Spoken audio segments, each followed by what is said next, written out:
ஜீவநீரோடை ஊழியங்கள் வழங்கும் இதயத்திற்கு இன்று ஒரு சிந்தனை. வேத வசன ஆயுதம். வனாந்தரத்தில் 3 விதங்களில் பிசாசானவனால் இயேசு சோதிக்கப்பட்டார். அந்த 3 சோதனைகளை மேற்கொள்ள அவர் உபயோகப்படுத்தின ஒரே ஆயுதம் வேத வசனங்கள் தான். அவருடைய வேத அறிவுதான் விரைந்து வந்து அவருக்கு கை கொடுத்தது. அதன் மூலம் வேத வசனங்களோடு எந்த அளவிற்கு அவர் பழகி இருந்தார் என்பதை அறிய முடிகிறது. பிசாசானவனால் வருகின்ற சோதனைகளை வேத வசனங்கள் மூலம்தான் நாம் ஜெயிக்க முடியும். எனவே வேத வாசிப்பும் வேத தியானமும் ஆவிக்குரிய வாழ்க்கையில் சோதனைகளை மேற்கொள்ள மிகவும் அவசியம் என்பதை உணர முடிகிறது.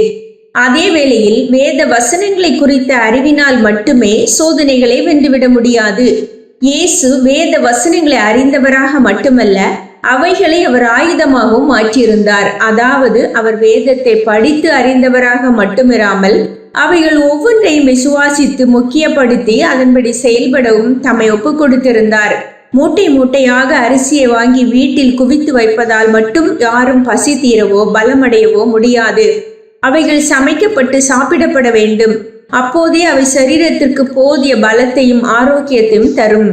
அதுபோலவே வேத வசனங்களை மிகுதியாக படிப்பதாலோ மனப்பாடம் செய்வதாலோ மட்டும் நாம் அவைகளால் வரும் ஆவிக்குரிய வல்லமையை பெற்றுவிட முடியாது.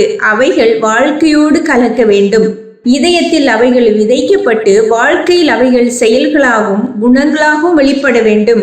அப்போதுதான் அவைகளை கொண்டு சோதனைகளை நாம் ஜெயிக்க முடியும். வேதத்தை படிப்பதும் நம்புவதும் உயர்வாக எண்ணுவதும் மார்க்க பக்தியின் அடையாளங்கள். ஆனால் அவைகள் கடைபிடிப்பதற்காகவும் செயல்படுத்தப்படுவதற்காகவுமே உள்ளன என்பதை உணர்ந்து அவைகளை வாழ்க்கையோடு இணைப்பதே ஆவிக்கேற்ற புத்தியாகும்.